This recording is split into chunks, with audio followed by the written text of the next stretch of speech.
What is up, guys? It is the Bluebloods coming at y'all with our first episode of our Pac-12 and 31 Days theme. And we are joined by writer and editor for BearsInsider.com and Cal Sports Insider Jim McGill is joining us today. And I just want to say I appreciate you coming on the show. Thanks, Zach. No problem at all.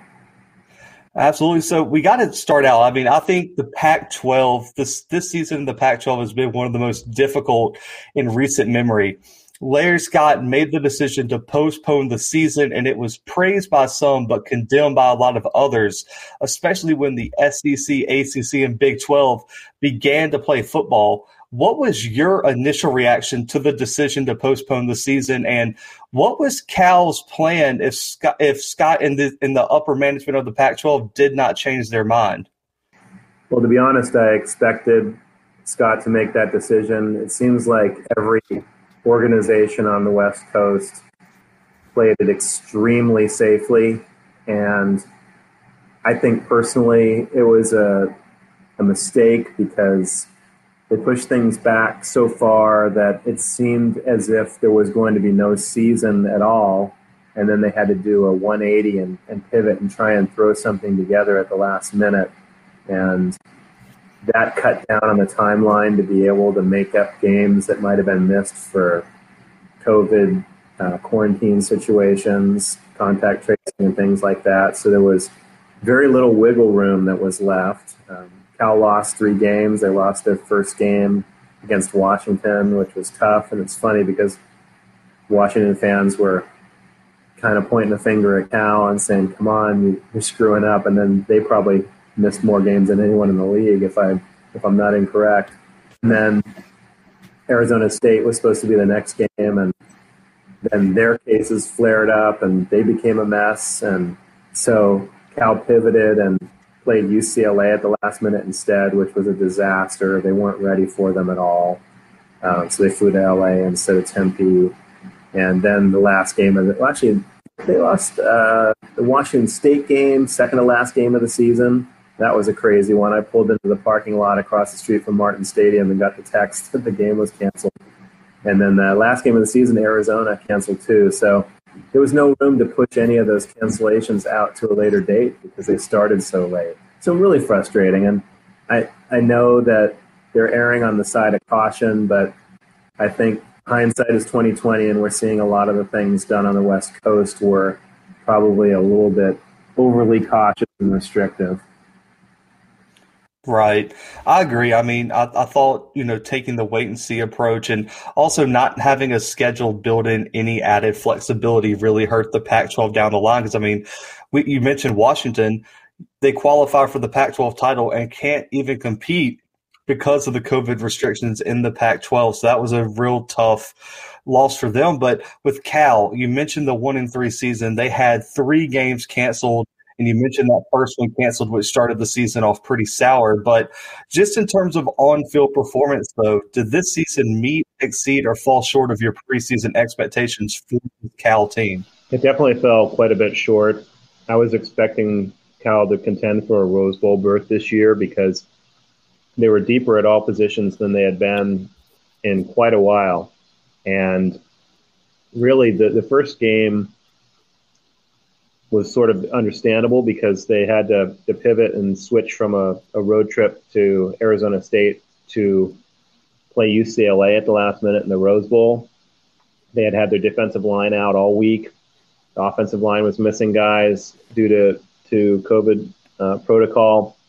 It was just a disaster. So you can live with that first loss. They just weren't prepared at all. But the other 3 games were very winnable games. The Oregon State game, Cal had 2 special teams returns for touchdowns that were called back. They had a punt blocked deep in Oregon State territory that was an easy touchdown for them.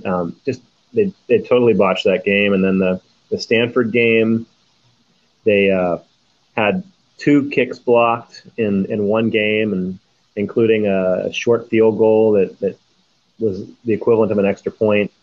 They should have been 3-1 on that season, and they would have beaten Pac-12 champ Oregon. So it was right there in their grasp. Even with all of the players that were out in mass and position groups to contact tracing due to COVID. Even with not having more than 4 spring practices and barely any fall practices, they still should have been in a really good position. So no, it was really disappointing. I think they'll be in a lot better position this season. Right. I mean, I had Cal finishing up there in the Pac-12. I thought the 2019 season, this was a team that finished on a real high note. And so I want to quarterback Chase Garbers, who's going to be entering his 5th season. It looks like he's going to be the unquestioned leader of this offense going into 2021. He had a solid year, but 2019, I think, really showed his potential. What are your expectations for Garber this year, and where do you think he ranks in terms of returning Pac-12 quarterback talent? I'd say Garbers would be in the top 4 to 5 quarterbacks in the league coming into the season based on his situation at Cal and really things setting up for him to have a good year. Last season, he was playing behind an offensive line that missed significant time all season from COVID protocols, and they couldn't practice properly against the defense because the defensive line was out half the season with COVID protocols. It was a new offense he was learning from Bill Musgrave. He's had a chance to learn the offense now. The offensive line is 9 deep with guys that can step in and play with no drop-off. The receiving core is pretty much 9 deep, too, with more talent than we've seen in quite a while. The running back core is 6 deep of guys the team feels can contribute well. Musgrave has a pretty dynamic offense when he has pieces to work with, so I expect this to be a really good year for Garbers and the offense. Right. And so, that's where I wanted to go to next. Bill Musgrave steps in, and it was tough for him because he didn't really have a lot of time to implement a system. No spring practices, summer practices, really even no fall preparation. You mentioned you thought we could see a breakout for this offense, but what are some differences that you think? Are we going to see almost what looks like a different scheme for this offense this year, especially with the added preparation for him to implement more wrinkles into the offense? Yeah, I do expect to see a night and day difference from the offense. I think they're going to go from one of the weakest offenses in the Pac-12 in 2020 to a top 4 or 5 offense in 2021. The defense is going to be really strong, but the offense should really complement them well this season as opposed to what we've seen in the last couple of seasons. Right. And, it all starts with the head man, though.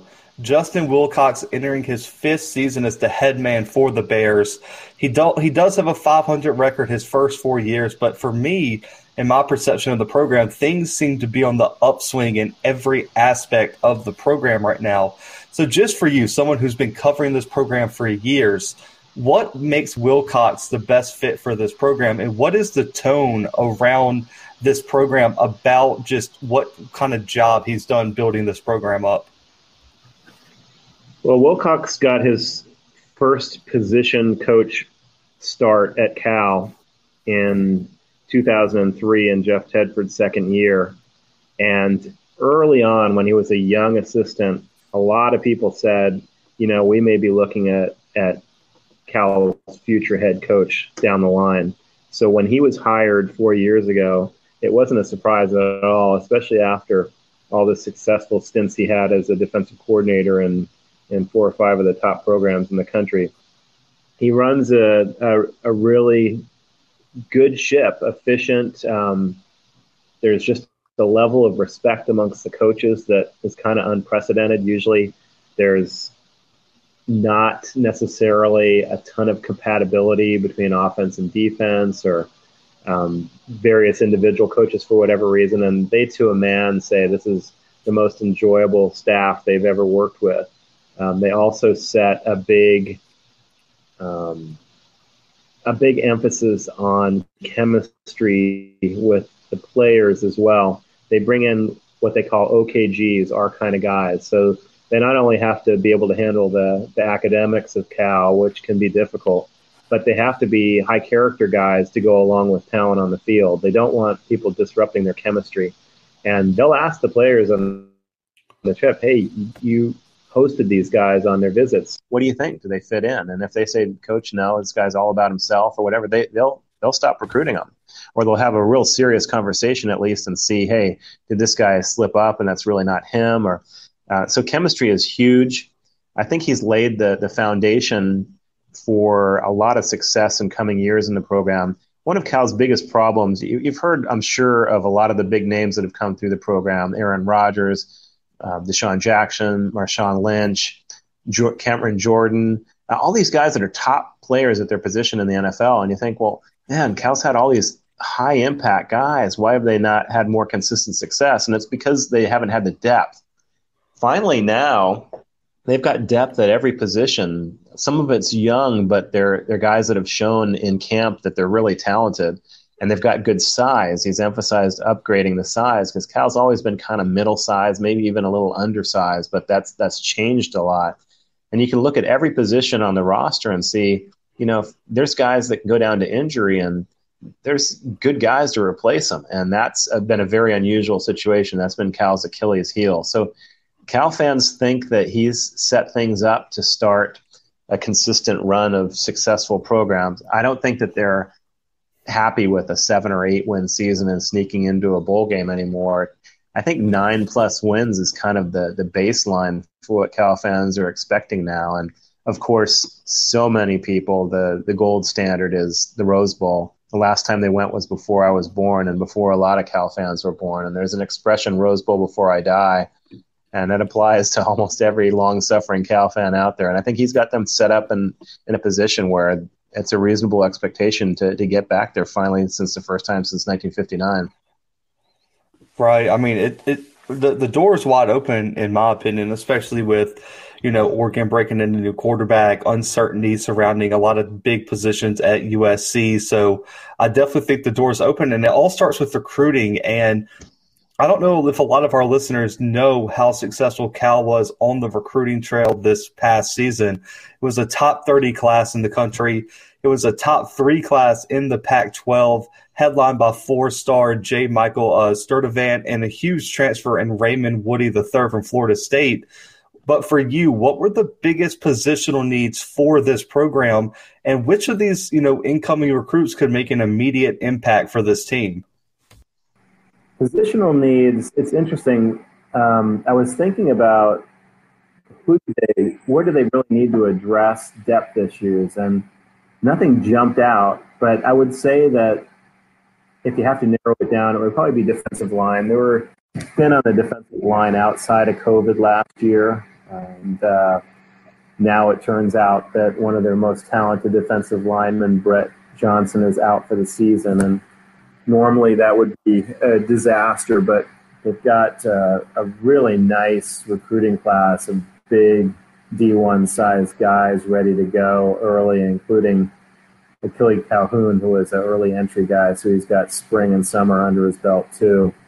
I brought in a group of 4 big defensive linemen that are all super talented. Well, 3 of them super talented. One is a little bit more of a project that's really interesting. But Derek Wilkins, a 4-star from Rancho Santa Margarita in SoCal, joins Calhoun as bookend defensive ends. And there's another defensive end that's a little bit more off the radar, Miles Williams, but they're super excited about him out of Mission Hills. And they brought in a New Zealand player who's kind of new to the game of football, but who's got a lot of athletic potential, Yele Moore. So they've really shored up the defensive line well with this 2021 group of recruits that are coming in, and it's nice to have Cal in early too. Sorry for the barking dog in the background. All the other positions, they have a decent amount of depth. So they have the luxury of bringing guys along more slowly, although some, I have a feeling, are going to force their way into the picture earlier than later, especially, like you mentioned, J. Michael Sturdivant. He's a guy that's virtually impossible to hold back. They were super excited about him to begin with, and then he goes and runs a 10.400. I mean, that's one of the fastest receivers in the country, and going along with his 6'3" size and his catch radius and his talent, I can't imagine how he's not going to play a lot. Then you've got 4-star guy like Jermaine Terry, who Bama, half the country offered. He's from right down the road, and he's NFL sized already and super talented. Guys like that, you expect to get on the field earlier than later, but they're going to have the luxury of bringing a lot of these guys along more slowly, even though they're talented, just because they have a lot of depth already at virtually every position. Right, right. And I mean, you got to see these freshmen and these incoming recruits in spring practice, which wrapped up on March 20th. It wrapped up a 15 practice football camp for the Bears. Looking back at spring practice and the spring game, what were your biggest takeaways from these 15 practices and this spring game? Well, the defense seems to just have retooled and to be as strong as ever. But the biggest takeaway, I think, is that Musgrave's offense is starting to take hold, and the offense is just a lot more deeper than what we've seen before with a lot of playmakers. It was kind of cool to see guys flash that you might not have expected to be early contributors, like Tommy Christakos is one who's a freshman that's a 6'5" receiver who kind of looked like a complimentary player in the previous class, but he's a guy that was high pointing everything and making crazy catches. And seeing another 2020 receiver, Justin Baker, running wild all over the field, super fast, super elusive. That offensive line group being 9 deep now, as opposed to struggling to put together 5 competent guys that were healthy. Those are the things that really stood out the most, that this is going to be a balanced team from all appearances, which they have not been in recent years. Right. I mean, that's always good to establish depth and have all that talent around. So I want to look ahead to 2021 here. What players, if you could name any that myself, our listeners may be overlooking, that you think could really shine and have their breakout season this year? You know, some of the players that might stand out might be guys that aren't obvious from the beginning. Like, I think you're going to see the defensive tackles make a big impact, which doesn't always show up on the stat sheet, because taking on double teams and closing gaps isn't something that necessarily shows up as a tackle or a sack. But they've got 2 young defensive tackles, nose tackles, that are really big guys, Stanley McKenzie and Ricky Correa, that are both 320 and 335, 340, that are almost impossible to move. I think that'll give them a nice boost up the middle. The offensive line, again, it's something that it's hard to quantify how good the offensive line is outside of how many sacks they gave up, or what's the average yards per carry. I think you'll see a boost with a lot of the young guys that are going to be mixed in with the starters, and be able to spell them, like Braden Romy or Ben Coleman, Brian Driscoll at center backing up Mike Sifel. Those are the types of sort of unsung heroes that I think will make an impact on the field that casual fans might not recognize. Sturdivant is a guy that I think is going to come in and do something right away. And I think probably the guy that fans have the biggest expectations for a breakout year would probably be receiver Jeremiah Hunter. He came in and was in position to start as a true freshman last year. He jumped a few talented guys, including Mekhi Polk, who ended up transferring to Mississippi State, probably because something like that happened, getting jumped by freshmen when he was pretty good himself. He's a guy that I think has strong NFL potential. He's tall, he's fast, he's a great route runner, he's elusive, great hands. So if you're going to narrow it down to the guy that you might see statistically have the biggest impact, maybe it's going to be Hunter. Right. I mean, and looking ahead to 2021, man, the Bears have a tough schedule with some games on the road. TCU is going to be a tough non-conference road game. Washington, Oregon are always tough environments to go play in. But overall, I look at the schedule and I see a real opportunity for the Bears to make a run at a Pac-12 title berth. For you, though, what is the ceiling and floor for this 2021 team right now in the month of May? Well, it may sound crazy, but I think a ceiling is 11-1, and a floor, it really should be below 9-3. Which, if it is, there's going to be a lot of disappointed Cal fans. Right. I mean, that's a big mark. I mean, 11-1 is definitely doable with the schedule. But last question here, man.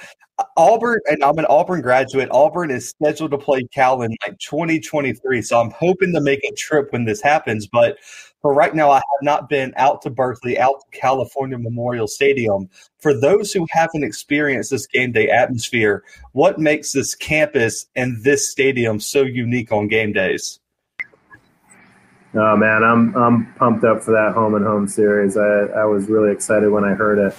You know, fans that come from across the country almost universally say they love the beauty of the Bay Area, the stadium. I think I've seen a game in 35 college stadiums, you know, not counting NFL venues. And to me, it's the most scenic that you'll find. It's set in Strawberry Canyon at the base of the Berkeley Hills. Up above the stadium, you have a view of the Bay, the Golden Gate Bridge in San Francisco. The stadium is a classic Greek architecture stadium that was built almost 100 years ago, 98 years ago. Fans are passionate. They're actually friendly to visiting fans.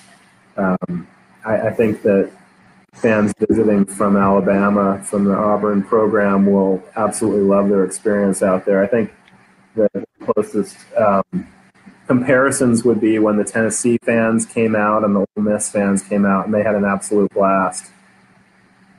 Yeah, I'm so pumped. I'm just a stadium guy. I like traveling. Like this year, I'm traveling out to Penn State to go see Penn State Auburn. So I will be in. I'm going to put everything, start saving up so I can come out there to Berkeley and experience that game. But man, I appreciate you coming on. I know we had some technical difficulties and everything, but we got it. We got through it. But where can our listeners find you? Where can they find everything you do as you cover Cal football?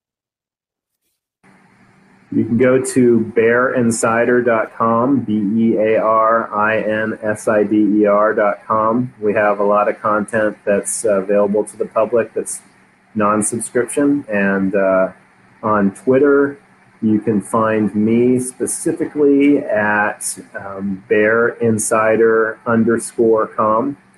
And bearinsider.com is our regular site Twitter account. So any of those venues, and we do podcasts periodically too. So there's a lot of different ways you can catch up with what we're doing. Yeah, that's awesome. I was checking out the website. It is amazing, man. And guys, make sure to go check out Jim and all things Cal football as we approach the season. It's going to be a program you want to see. We'll definitely be reaching back out to Jim closer to the season, guys. But y'all know where to find us. This kicks off our Pac-12 in 31 days, and we got some awesome guests lined up next week. But, guys, for Jim, for myself, and for the Blue Bloods, we are out.